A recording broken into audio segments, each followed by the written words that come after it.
a quick message before we get into this week's episode.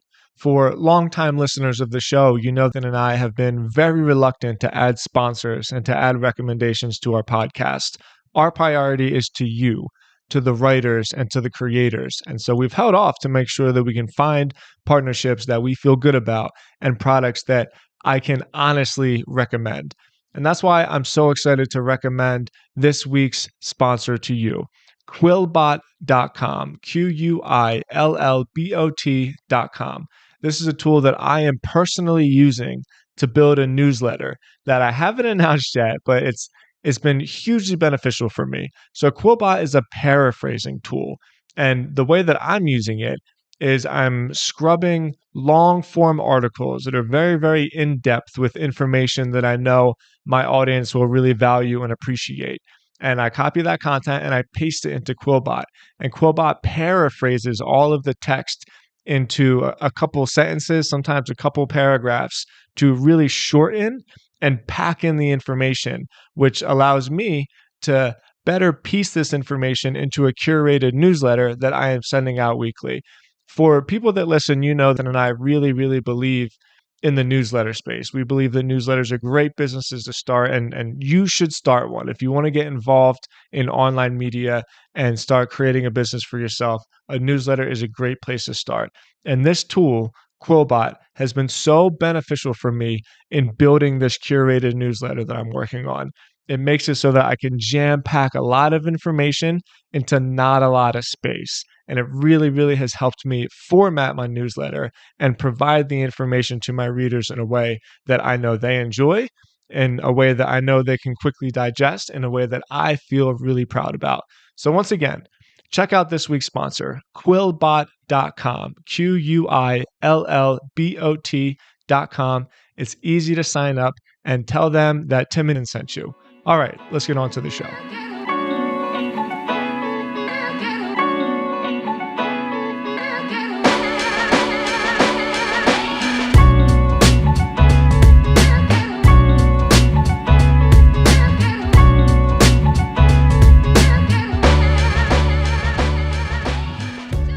Hey everyone, welcome to the Copyblogger podcast. My name is Tim Stoddart. Thank you so much for joining me. My guest today is Charles Miller. Charles, great to have you. I'm really looking forward to this. Yeah, I'm happy to be here, man. Thank you for having me on. Of course. I want to start at the beginning because one of the things I've appreciated about you and your content is how transparent you are about the fact that when you started your journey as a freelancer, entrepreneur, coach, whatever you consider yourself, you were at a point in your life where you were a little bit clueless. I don't want to speak for you, but it doesn't seem like you considered yourself a writer before you started getting into online writing.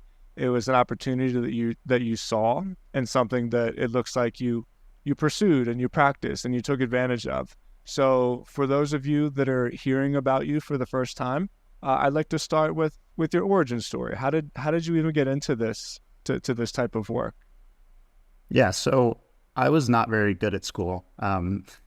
Didn't like it, wasn't very good at it. And the only thing I was decent at was writing. So I would get like B pluses in English. And I actually kind of wanted to be a novelist, but I was like, you can't make any money writing. I'm going to try to do something else. So the first thing that caught my eye was e-commerce. I was like obsessed with the idea of being self-employed, but I did not know how I was going to make that happen. So I was like, all right, let me start an e-commerce business. And like every 20-year-old guy on earth, I was like, I'll start a sunglasses business or like a watch business or something like that. And I did that 3 times in a row, ended up losing probably $30,000 total through those 3 brands. And I was driving for Uber, like doing awfully in e-commerce. And I was like, all right, I need to get a job immediately. And while I was applying, I was like, okay, let me do some freelance writing as well. Let me just get on Upwork, see if I can make something work. And I ended up getting 2 blog writing jobs almost immediately. And then I built from there. So I went from Upwork to cold outreach, did a lot of email marketing. And then I finally settled into personal branding about 2-3 years ago. So quite the journey. I didn't know that that you were, at least in your mind, somebody that enjoyed writing before you got into this. As I've read your tweets and just your experience about it, my assumption was that you were a little bit clueless, but it makes sense because your writing is so good in terms of writing for the internet. I know that doesn't sound like a real thing, but it really is. The way that you would approach writing for the internet is just very different from when you would approach, say a novelist. How did you frame those skills to be direct and efficient and, let's just call it, hook heavy, like getting really, really good at writing hooks and breaking that pattern interrupt? Was that something that you had to practice, or was that something that you felt came naturally to you? No, I definitely had to practice, because when you learn writing in school, they teach you, write an introductory paragraph and it's 150 words long, and maybe you have one little hook in there at the beginning, but it's boring. So when you write online, you got to get into it way faster. You have to be way more interesting at the start, and you have to keep it way more interesting. So how to develop that skill? I think writing on Twitter originally helped a lot with that. I'm more of a LinkedIn guy at the moment, but starting on Twitter was really important because back then you couldn't write more than 280 characters. So it's like you get to the point where you literally can't even post what you're trying to say. So keeping things short and really focusing on the very beginning of the posts I was writing was a learned skill for sure. Yeah. How do you practice that? Like if somebody sees what you're doing, and by the way, I'm still on the intro phase of this podcast. We're going to talk about your business and your clients and all that. But if somebody sees what you're doing and they think to themselves, like that's an avenue that I'd be interested in taking. How do you do that? Was it all just trial and error? Was there like a curriculum that you learned? Is there some kind of framework that you developed? How did that come about for you? Yeah, so mostly practice. You can get ahead by purchasing some kind of course or like getting in some kind of community. I did not do that early on. I wish I had, because I was pretty slow to learn how this works. So it took me like 6 months of continuously tweeting to kind of figure out exactly how to attract attention and communicate things in a concise way. But yeah, I would recommend, if you have the money, paying for something, getting in something simple. You don't have to do more than like $500, but learn from someone who's done it and then, practice a ton. That's basically the whole game. Who did you learn from most? Who is somebody that you looked up to? There was a guy named Jose Rosado. That's still his name. Yeah, I know Jose. But yeah, is that still his name? He was like, it's kind of funny. Like for content creators, it's almost like there's classes like in school. Like a bunch of people will come up at one time, and then like 6-12 months later, a bunch of other people will also. So he was kind of like one class before me, like maybe 6 to 12 months before I started getting somewhat big. He was, one of the main guys talking about that. And yeah, he was the number one guy that I learned from early on. Okay, this is a cool segue. So I'm going to write down Jose's name because he has a little bit more interesting of an approach in terms of his sales. And you and I know each other pretty well. You are not the like outgoing, outbound, kind of cold outreach guy. Like he is. Like you're very low key, you're very relaxed and chill. So I'm gonna put Jose on the wait list. We're gonna come back to him and his methodology. But in order to talk about that, I want to talk about you and your business. So your website, charlesmiller.me, and on your website you say, are you ready to build your brand?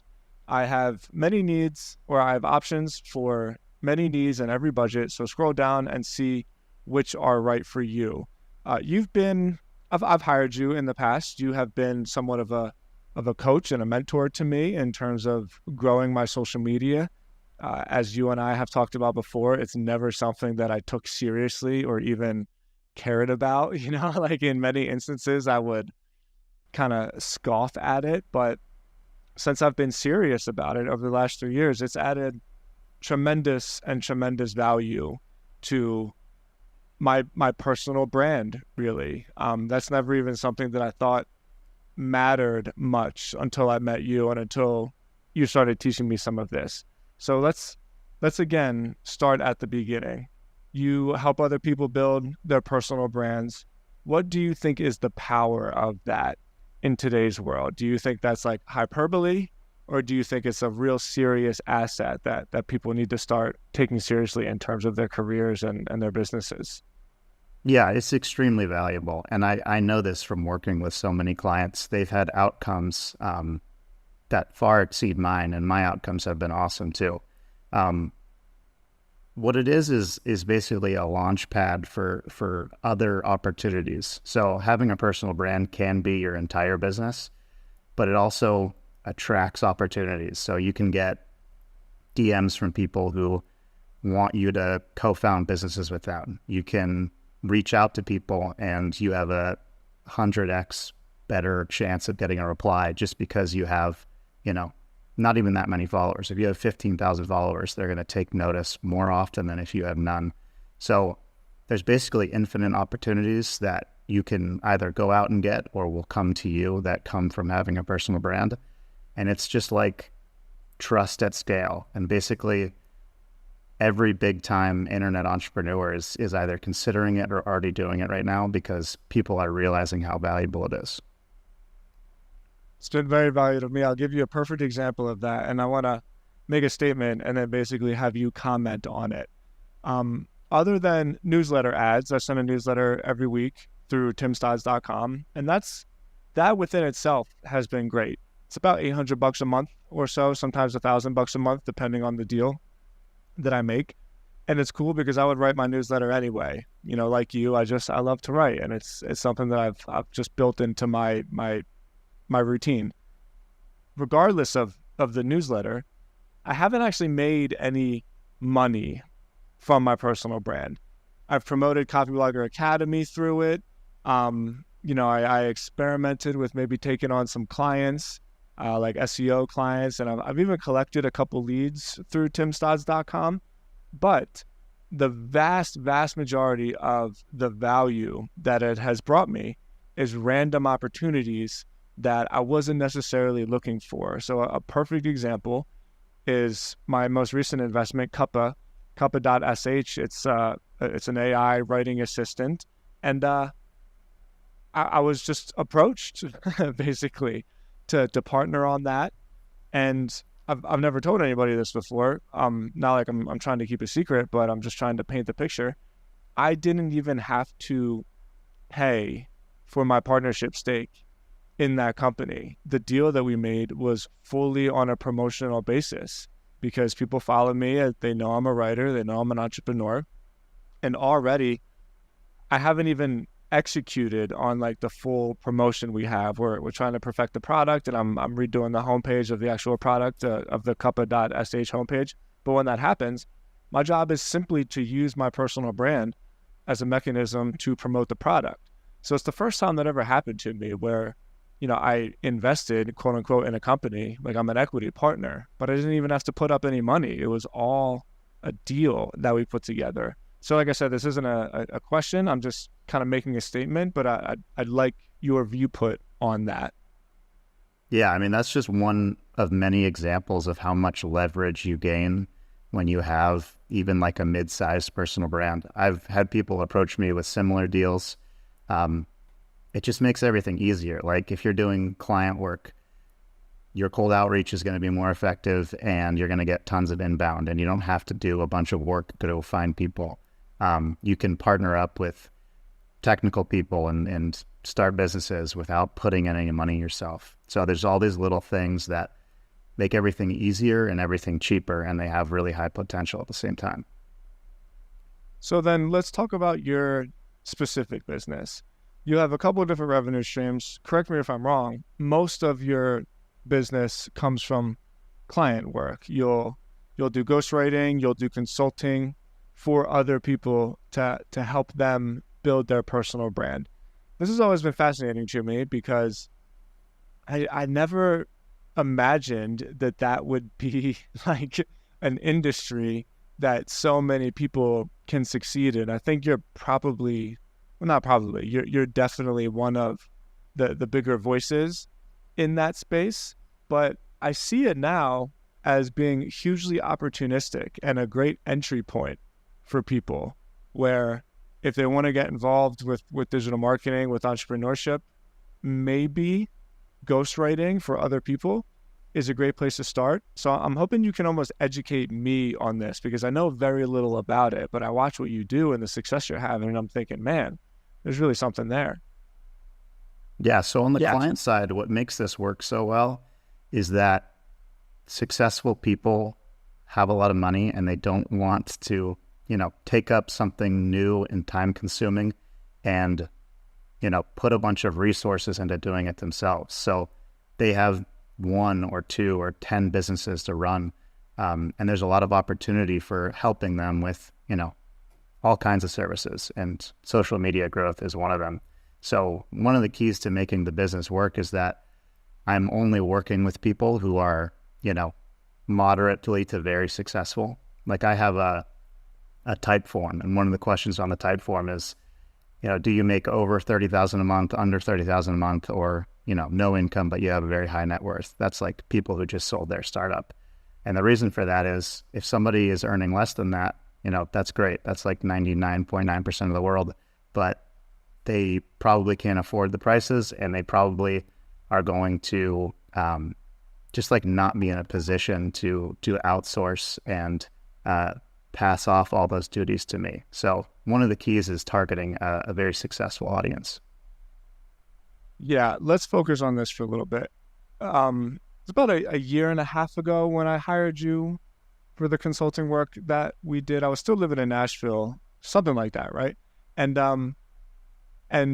I was very impressed and intrigued with how specifically you target people who already have had some success for themselves. And I've heard you say in other podcasts, I think it was Darren's podcast, he does kickoff sessions, where the trick is to make sure you work with people that can afford it, and also to make sure that what you do makes money for the people that you are working for, which is like a ballsy thing to say, because it would be very easy to just provide a service and not necessarily put yourself on the line, like put yourself on the hook in terms of success and failure. So what was the process like for you to have that realization? It's so simple, but it's also like a big, profound realization to have, where you're truly defining your metric of success. What was that process like for you? Was it some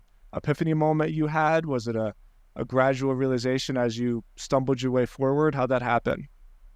Yeah, so I usually learn things the hard way, as most people do. Yeah, me too.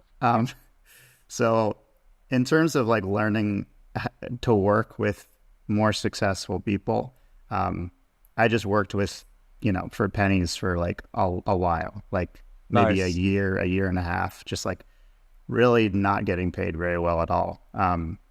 So the transition was, first of all, getting more skilled and getting more confident. Like there's this whole culture in online. It's like everyone's like, oh, raise your prices, only work with rich people. And it's like, well, I've never written a word for anybody before, so how can I do that?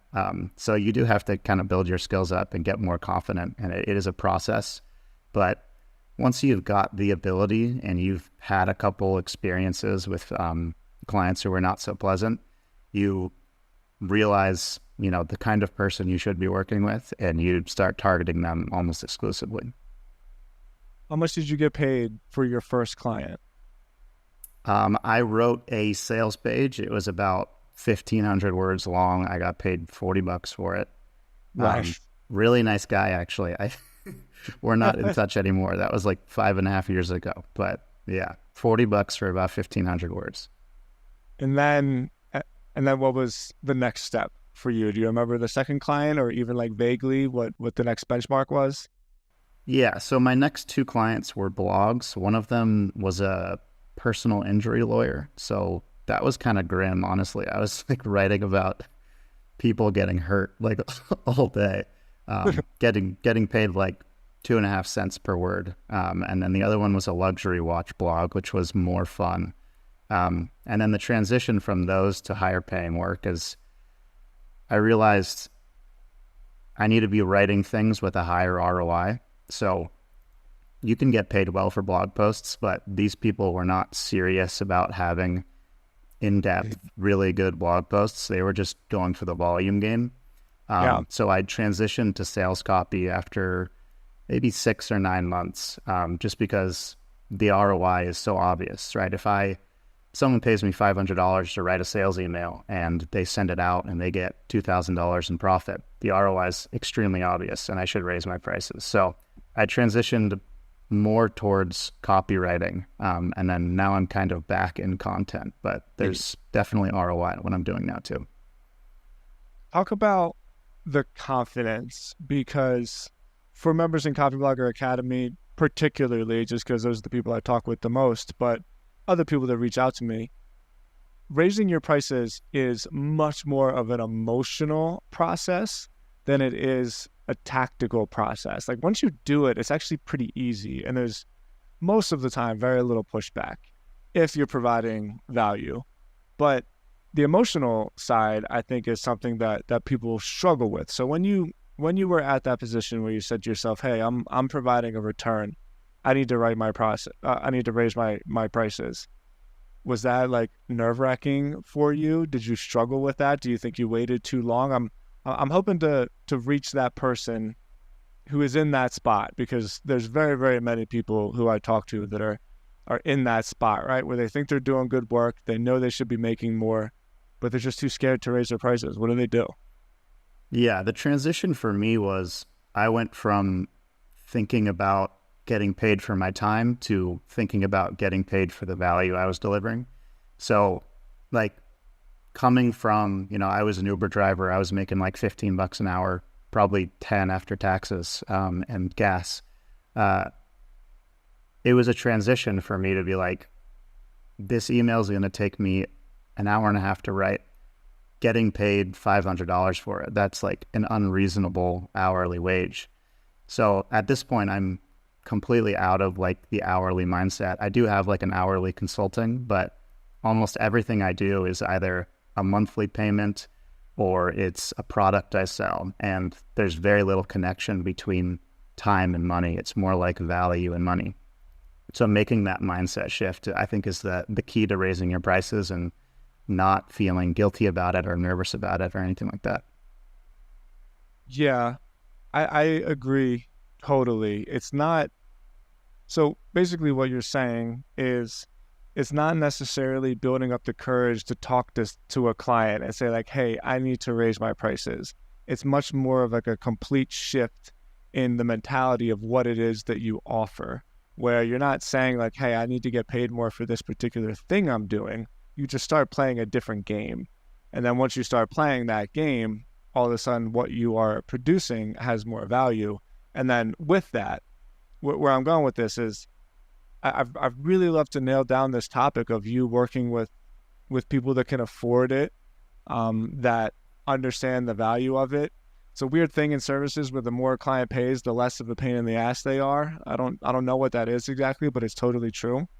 So when you started working with higher net worth clients, was that part of like that mental shift that you had, or did you make a really deliberate and specific decision to say like, no, I'm going to start targeting these people? Yeah, definitely deliberate and specific. So when I transitioned from Upwork to cold outreach, I did a lot of lead generation on LinkedIn, and you can change little metrics and only get the leads you want. So I was targeting businesses with at least 10 employees. And I was doing some like 2 to 10, but I was not doing solopreneurs, no freelancers. It's being a rookie is awesome. I'm rooting for everybody who's a rookie, but they just can't pay for expensive services. So definitely targeting people who I know are at least moderately to very successful was a huge factor. Okay, so let's talk about this. This is perfect timing for me because cold outreach is the next stage in my development for Stodzy. Again, like you and I have talked about this before with my my preferredness. What the hell's the word for that? I prefer SEO. just in terms of what I like to do and the ability for SEO to bring leads to me where I don't have to actually go get them. But I'm in a space now where Stasi is just like, it's a big company. And if I want to continue to scale, I just have to put some gasoline on the fire in terms of outreach. And so I've been experimenting with it. I'm doing like 10 a day. It's actually not as like terrifying and painful of a process as I thought it was. I just kind of dedicate like 45 minutes a day to doing it and then just do it every day and not actually think about the immediate results. And so it's been really, really effective for me. And from what you're telling me, that was how you got started. So my question though is, when you're doing cold outreach, how do you appeal to people when you're still in the beginning stages for yourself? Because that whole like rookie thing is twofold. You know, you were not quite a rookie, but getting started at this next level where you were swimming in a different pond. And so when you're approaching these higher net worth people, like, what did you use as some kind of proof or as some kind of case study to show like, yes, if you hire me, this is the result that you'll get? Yeah, so this is kind of general advice I give to people that is based off of my experience, which is, if you have a case study, use it. If you don't, work for free until you do. So if you have absolutely nothing that you can show to prove that you're competent, I would recommend just working for free.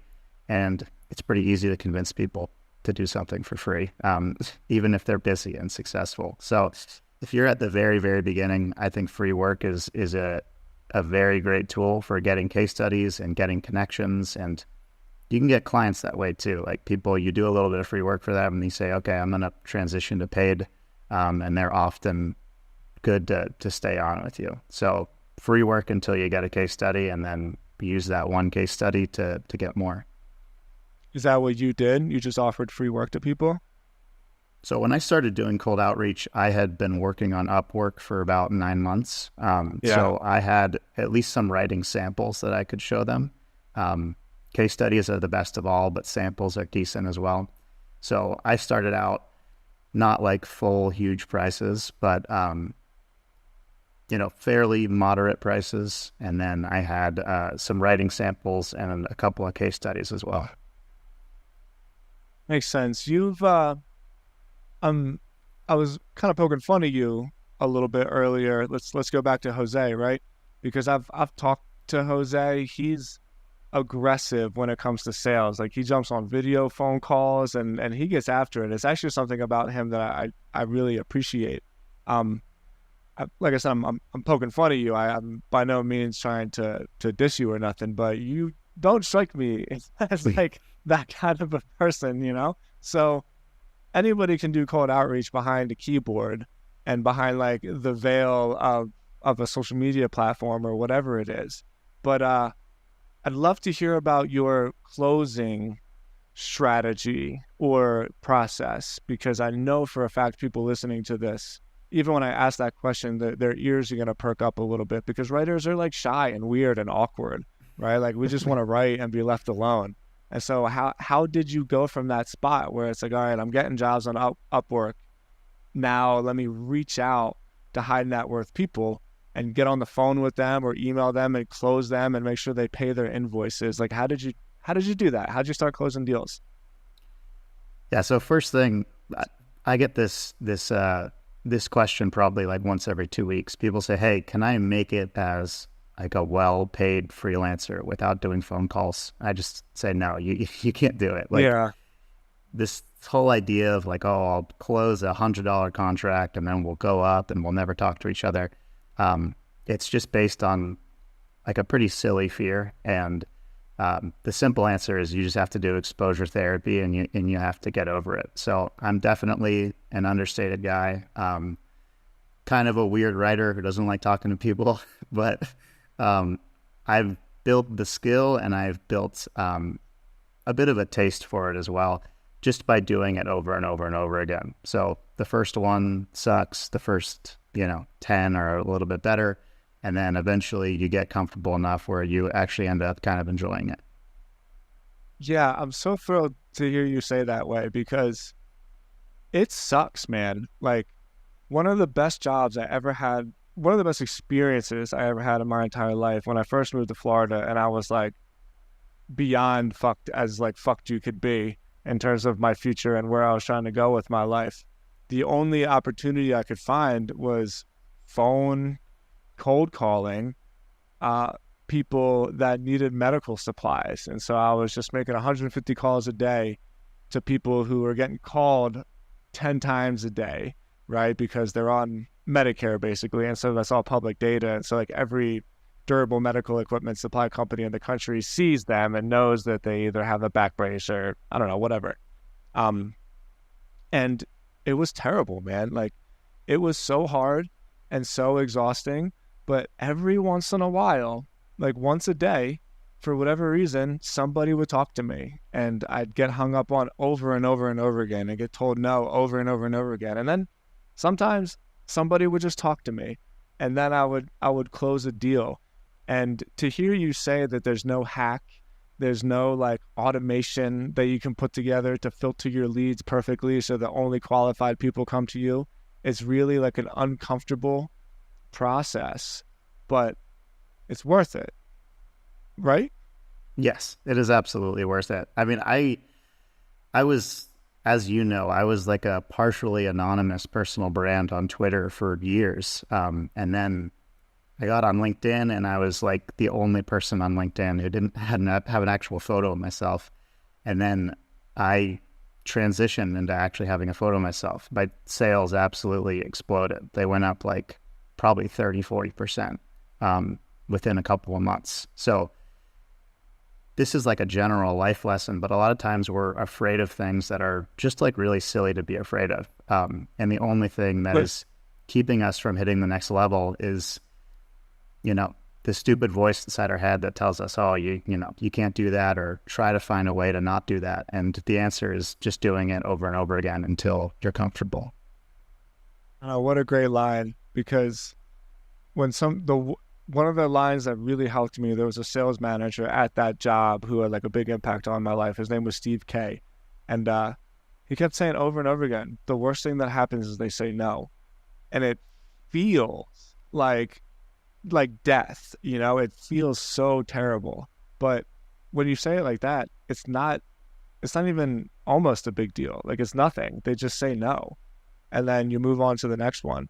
And so I think you're absolutely right with personal branding, with putting yourself out there, with sharing your ideas in general. It's just not that big of a deal, right? It's just not that big of a deal. And it sounds like you've learned that lesson. I remember when you put your face on your social media platforms, I was texting you and giving you like so much of a hard time. And like, wow, what an interesting statistic that as soon as you did that, you increase your sales, you increase your product sales, you increase your service sales. I don't even know how to reflect to that much, but what do you make of that? I mean, it's just trust. It's trust. Yeah. It's people, the more people, basically how much money you make with online businesses is how much people trust you plus how good your offers are. So my offers were in a pretty good spot, but there's just a level of trust. It's very, very difficult to get to if you don't show who you are. There are occasional examples. I know a guy, Wiz of Ecom on Twitter, who's been extremely successful, never showing his face or saying his name. But for every one of him, there are 1,000 people who try to do that and never break through because it's just very difficult, especially on a platform like LinkedIn where being anonymous is like basically unheard of on LinkedIn. It might even be against their terms of service. I'm not 100% sure. So yeah, it's always better to be more personal and show who you are. You don't need to be the person posting selfies and videos and like talking about walking your dog and like all this personal life stuff, but having a photo and just like occasionally sharing about your personal life is definitely very valuable. Yeah, I think that there's a lot to be said with the idea of sharing instead of, I mean, it's the vernacular is right there within what we do. Like you share a post, yet so much of what I see And I find this, I don't know if distasteful is the word, just not the best practice, right? So much of what I see is like spewing, kind of like, I know what to do. Like, let me tell you what to do. I'm so smart. This is what you should do. Listen to me. And I've really followed your lead in that regard, where a lot of what you do is sharing, like sharing your experience, sharing your knowledge. So much so that I even wrote a blog post about it a while ago that I sent to you about like my ethos now with my social media content is I don't have advice to give, I have experience to share. I say that over and over and over again, even with my YouTube now that I've started doing YouTube videos. Every time I'm stuck, like, oh, what do I make a video about? I'm like, well, what do I have to share? And then all of a sudden it's easy because there's no pressure, right? Like there's no pass fail or whatever. It's like, hey, this is what I learned. If you get something from it, great. If not, then it wasn't for you. Do you think that do you think that's a good framework for somebody that is ready to start promoting themselves on social? Yeah, it absolutely is. And that's beneficial in a variety of ways, right? So you're talking about your experiences. It's useful, it makes you unique, and it's also not preachy all at the same time. So yeah, I think that's certainly the way to go. People who are preachy, they often don't build the best brands. And then people who solely create like the most generic content, like, best YouTube videos, things like that, those people aren't really building personal brands. They're kind of just amassing followers. So speaking from experience, the majority of the time, I definitely recommend. Hmm. I was just about to transition to something else, but I need to comment on what you said, where you have taught me there is a difference between a brand and a following. And I think you articulated it earlier without even trying, and that's basically trust. So much of what I've done over the last 10 years is aligning the problems that people have with their solutions. And you can do that on, I mean, I've been in B2B a lot more. So you can do that in B2B because a lot of times if there's a business name, you just align the solution to a problem with the business. And so it's a little bit semantics there, but I think that makes sense. Whereas personally, I don't need to approach it with keywords and with just traffic and like, yeah, if I put this video together, edit it a certain way, it'll definitely show up to the top of the YouTube algorithms. I mean, that stuff is cool, and I'm not saying that it's not valuable, but the most important thing I can have is that people know who I am. And when they think of me, they think of something, right? And that kind of is my brand. And so I'd love your reaction to that statement. Yeah, in general, building brands, you want to think about what your outcome is first. What do you want? Do you want clients? Do you want customers? Do you want like general influence? So for a very small group of people, creating generic content actually makes sense for them. They're like, hey, I like giving quick tips and tricks to people. That's what I'm passionate about. And it's totally fine for them to make, Twitter threads about Chrome extensions and things like that. The vast majority of people though are looking for something else, right? They want clients who are going to pay them a few $1,000s a month at least, or they want high ticket customers, or they want to be an authority in a specific space. So I would recommend starting with the outcome. What are the one or two or maybe three things that you want most? And then reverse engineering and creating content that get you to those outcomes. And in most cases, that's going to be trust building stuff like personal experiences. Yeah. Very cool. All right, let's start hitting the finish line here. I want to end with your day-to-day process. And I really, really mean this as a compliment. So let me explain to what Charles is able to pull off. I don't know who your clients are. I think, you probably float around like 8 clients or so. You have a course that you sell. You send an email every Friday. And every time I talk to you, you're like golfing or traveling or like what's it about, or like out to dinner. But what's amazing about you is I'm not saying that in terms of you're living like this digital nomad lifestyle. I think that you have just developed a system and a process that like you follow meticulously. Because I never even see like spelling mistakes in your social content. And I'm telling you, I can't go a day without making at least 10 spelling or grammar mistakes, right? So I think this really is nuanced, but I think this is something that you do so well. Walk me through what a day in the life of Charles Miller looks like. How do you manage so much stuff, do it so effortlessly, and do it with such precision over and over and over again? Yeah, so one of the big things is I do basically the same things at the same times every single day. So Yeah. my social media routine where I'm publishing for myself starts at like 6:35 a.m. I'm an early riser like you.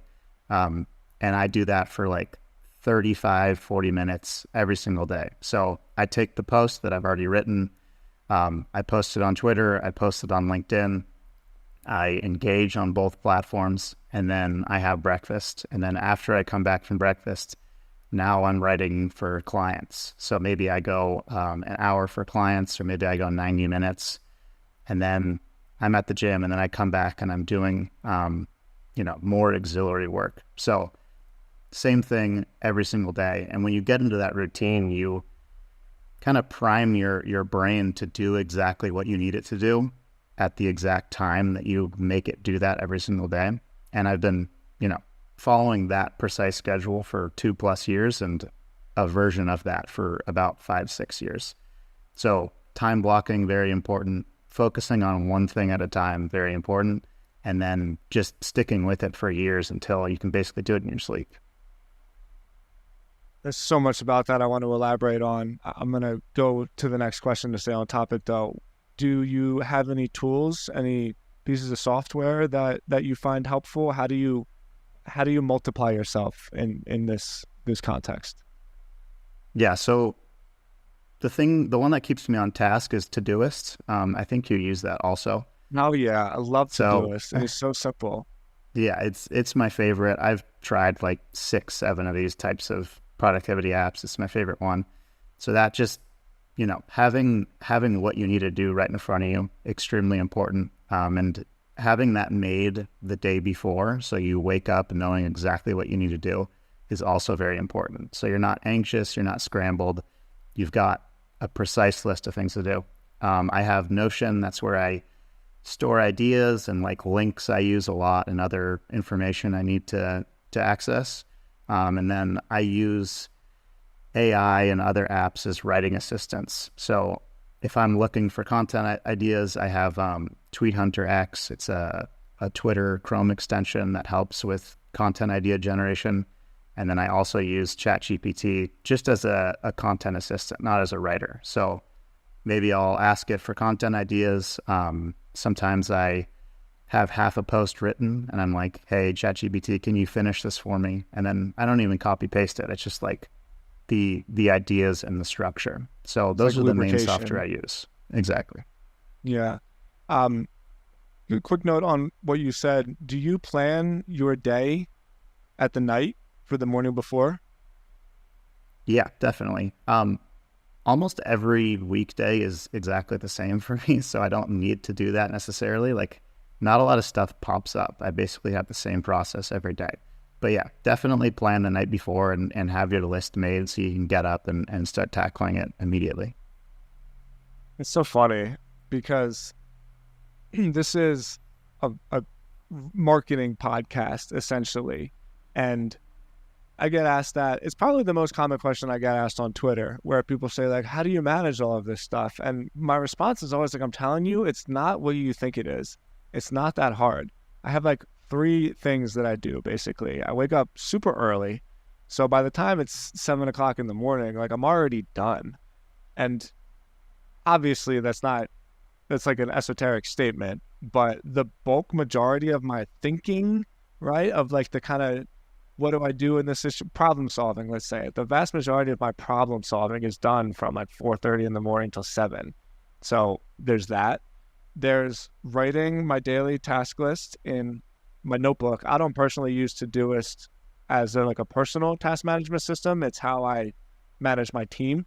And so by 6 o'clock in the morning is usually when I do that. I'll have to record like 3 or 4 Loom videos in the morning, give people their assignments, put it all on Todoist, assign it to the right person, and then it's like it's done. I never have to worry about it again. And I'll get the email that they checked it off and the task is completed, and bam.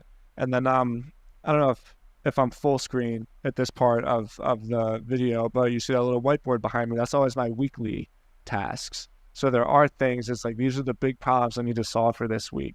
And so the point I'm trying to make is, I think you would agree with this, is I used the word process a lot in this conversation. And I think that was probably intentional just because you're such a process-oriented person, as am I.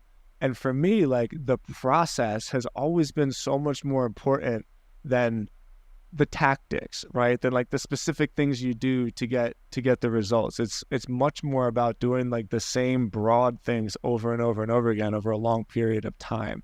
And I don't think a lot of people like to hear that. Yeah, absolutely. And one thing I'll add to this conversation generally is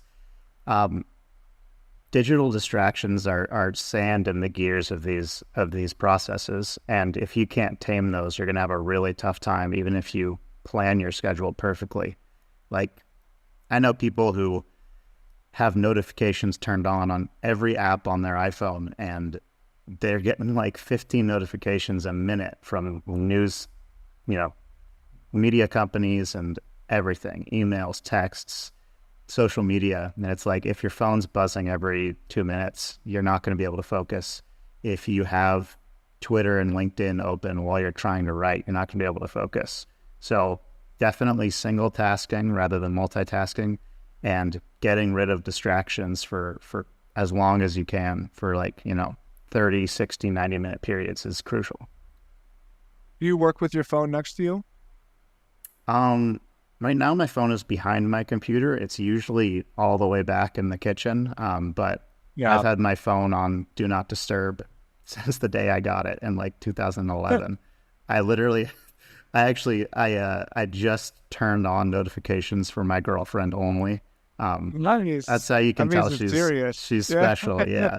But before that, my phone did not make a noise for like a decade. So yeah, I'm very good with keeping distractions at bay. Yeah.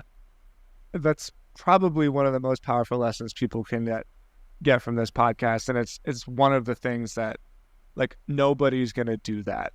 It's one of the frustrations I have sometimes with like the endless advice, and people always just looking for like the next thing to do, where in order to even get there, you have to learn how to focus. And it's like the foundation of the rest of it. And it's the one skill that people struggle with the most. And I say skill again intentionally, because you have to practice focusing. Like it's something that you have to really, really prune and keep front of mind. So I think that's an important lesson, and probably a great place to start wrapping this up. So last question, what's next, man? Do you have any big plans in the future? Are you coasting? What are your goals? So business-wise, I'm working on two things. So I'm looking to turn my course into a community for personal branding specifically. So I may or may not do that. We'll see what happens. I'm thinking about it. And then I'm looking to get into the software world. So talking to technical people, seeing if I can get some kind of deal where I have equity and I don't do anything useful like coding. Instead, I just market it.